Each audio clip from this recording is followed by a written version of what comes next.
آپ صلی اللہ علیہ وسلم نے فرمایا، بخاری کی روایت ہے حضرت ابو ہریرہ سے، کہ لم یبق من النبوۃ الا المبشرات، قالوا وما المبشرات قال الرؤیا الصالحہ۔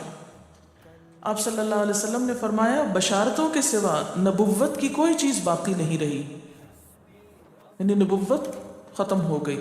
اب کیا ہے؟ کچھ خوشخبریاں ہوں گی، خوابوں کے ذریعے لوگوں کو کچھ باتیں بتا دی جائیں گی۔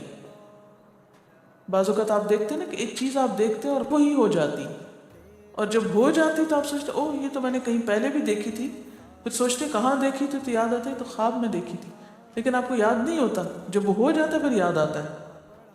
تو فرمایا بشارتوں کے سوا نبوت کی کوئی چیز باقی نہیں رہی۔ صحابہ نے دریافت کیا کہ بشارتوں سے کیا مراد ہے؟ آپ نے فرمایا سچا خواب، میننگ فل خواب۔ اور یہ سچے خواب بعض اوقات فیوچر کے بارے میں کچھ اطلاع ہوتے ہیں، بعض اوقات انسان کو ملنے والی کچھ خوشخبری ہوتے ہیں۔ یہ جو سچے خواب ہوتے ہیں یہ نبوت کا آغاز بھی ہوتے ہیں۔ اب تو خیر نبوت ختم ہو گئی نا، لیکن تمام انبیاء کو وحی سے پہلے سچے خواب آتے ہیں۔ جیسے حضور صلی اللہ علیہ وسلم کے بارے میں آپ نے پڑھا ہوگا، بخاری اور مسلم کی روایت ہے کہ آپ صلی اللہ علیہ وسلم جب غار حرا میں تشریف لے جاتے تھے تو آپ کو خواب آیا کرتے تھے۔ حدیث ہے بخاری کی، اول ما بدأ بی الرؤیا الصالحہ، سب سے پہلے جس چیز سے نبوت کا میری آغاز ہوا وہ سچے خواب تھے، کہ ایک چیز کو میں رات کو دیکھتا تھا اور صبح بعین ہی وہی ہو جاتی تھی۔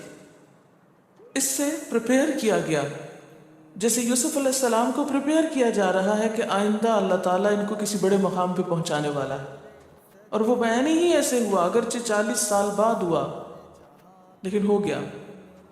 اسی طرح عام انسان اور نیک انسان، سچ بولنے والے لوگ بسا اوقات ان کو بھی سچے خواب آتے ہیں، اور ایک خواب مثلا ہو سکتا ہے آپ نے بچپن میں دیکھا ہو اور وہ اب آ کے پورا ہوا ہو۔ بعض اوقات آپ کسی انسان کو اس سے ملنے سے پہلے ہی خواب میں دیکھ لیتے ہیں، اور جب وہ نظر آتا ہے تو بالکل ویسا ہی ہوتا ہے، حالانکہ آپ نے اس کو دیکھا نہیں، اور کہیں سے آپ اس کو دیکھ کے آئے بھی نہیں، نہ کوئی تصویر دیکھی نہ کچھ، لیکن اللہ تعالیٰ وہ نقشہ آپ کو خواب کے ذریعے دکھا دیتا ہے۔ آپ صلی اللہ علیہ وسلم نے یہ بھی فرمایا، بخاری اور مسلم کی روایت ہے، قال رسول اللہ صلی اللہ علیہ وسلم الرؤیا الصالحہ جزء من 46 جزءا من النبوہ، کہ سچا خواب نبوت کا 46واں حصہ ہے۔ یعنی جیسے انبیاء علیہ السلام کو وحی کے ذریعے خبریں دی جاتی ہیں، ایسے ہی عام لوگوں کو خواب کے ذریعے کچھ یوں کہہ لیں غیب کی خبریں دے دی جاتی ہیں، فیوچر کی خبریں دے دی جاتی ہیں۔ جیسے دوسری روایتوں میں آتا ہے کہ نیک روش، حلم اور میانہ روی نبوت کے کاموں میں سے ہے، تو ایسے ہی یہ، اب اس کا یہ مطلب نہیں کہ جو حلیم انسان ہے یا نیک شخص ہے وہ نبی ہو گیا، نہیں، نبوت اس کو نہیں ملی، لیکن اس کا عکس یا اس کا جو مزاج ہے ویسا ہی ہے۔ اب یہ ہے کہ اللہ تعالیٰ یہ خواب کیوں دکھاتا ہے بندوں کو، اور یہ ایک ایسا عمل ہے کہ جو انسان جس پہ قابو نہیں پا سکتا، جو انسانی ڈسکوری سے باہر ہے کہ ایسا کیوں ہوا۔